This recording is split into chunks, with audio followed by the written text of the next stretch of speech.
జలుబు తలనొప్పికి ఉపశమనం అమృతధార. ఈ అమృతధార అన్ని ఆయుర్వేదిక్ మెడికల్ షాపుల్లో దొరుకుతుంది. అమృతధార హోల్సేల్ గా కావాల్సిన వారు స్క్రీన్ మీద కనిపిస్తున్న నెంబర్ కి కాల్ చేసి సంప్రదించవచ్చు. ఆన్లైన్ లో కూడా మీరు ఆర్డర్ చేసుకోవచ్చు. కుర్చీ మడతపెట్టి అంటూ సోషల్ మీడియాను షేక్ చేసిన కుర్చీ తాతని హైదరాబాద్ జూబ్లీ హిల్స్ పోలీసులు అరెస్ట్ చేశారనే విషయం వెలుగులోకి వచ్చింది. నటి స్వాతి నాయుడు, వైజాగ్ సత్య ఫిర్యాదు మేరకు కుర్చీ తాతని అరెస్ట్ చేసినట్టు తెలుస్తోంది. తనని బూతులు తిడుతూ వీడియోలు పెడుతున్నాడని, తన డబ్బులు కాజేసి వైజాగ్ పారిపోయానని నోటుకొచ్చినట్టు తిడుతున్నాడని, అందుకే పోలీస్ స్టేషన్లో కంప్లైంట్ ఇచ్చినట్టు చెప్పారు వైజాగ్ సత్య. ఇటీవల మహేష్ బాబు గుంటూరు కారం సినిమాలో కుర్చీ మడతపెట్టి సాంగ్ ఎంత పెద్ద వైరల్ అయిందో తెలిసిందే.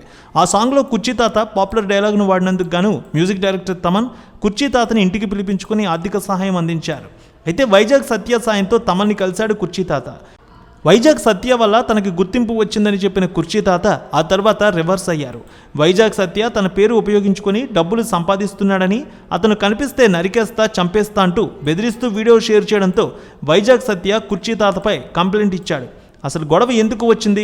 నిన్నటి వరకు వైజాగ్ సత్యని ఆకాశానికి ఎత్తేసిన కుర్చీ తాత ఎందుకు రివర్స్ అయ్యాడు అనేది చూస్తే, తనని తమన్ దగ్గరకు తీసుకుని వెళ్ళినట్టే మహేష్ బాబు దగ్గరకు కూడా తీసుకుని వెళ్ళాలని పట్టుపట్టాడట కుర్చీ తాత. అది సాధ్యం కాదని వైజాగ్ సత్య చెప్పడంతో కుర్చీ తాత తనను టార్గెట్ చేస్తున్నాడని చెప్పాడు వైజాగ్ సత్య. జనవరి 12న కుర్చీ తాత తనను బూతులు తిడుతూ ఓ యూట్యూబ్ ఛానల్లో ఇంటర్వ్యూ ఇవ్వడంతో పోలీస్ స్టేషన్లో కంప్లైంట్ ఇచ్చాడు సత్య. అదే రోజు స్టేషన్కి వచ్చిన కుర్చీ తాత ఆ యూట్యూబ్ ఛానల్ వాళ్ళు తిట్టమన్నారని తిట్టానని చెప్పాడు. ఆ తర్వాత మళ్ళీ తనను తిడుతూ వీడియోలు పెట్టడంతో పోలీసుల్ని ఆశ్రయించినట్టు చెప్పాడు సత్య. 2 రోజులుగా కుర్చీ తాత కోసం పోలీసులు వెతుకుతున్నారని, చివరికి బుధవారం నాడు అరెస్ట్ చేశారని చెప్పాడు.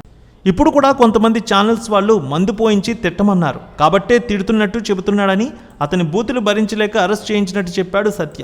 కుర్చీ తాత అసలు పేరు షేక్ అహ్మద్ పాషా. హైదరాబాద్లో కృష్ణకాంత్ పార్క్ దగ్గర ఉంటాడు. అతని భార్య, కొడుకులు, కూతురు ఉన్నారు. అయితే ఇంట్లో వాళ్ళని పట్టించుకోకుండా ఇలా రోడ్లపైనే తిరుగుతూ వాళ్ళని వీళ్ళని తిడుతూ కుర్చీలు మడత పెడుతూ ఉంటాడు ఈ తాత.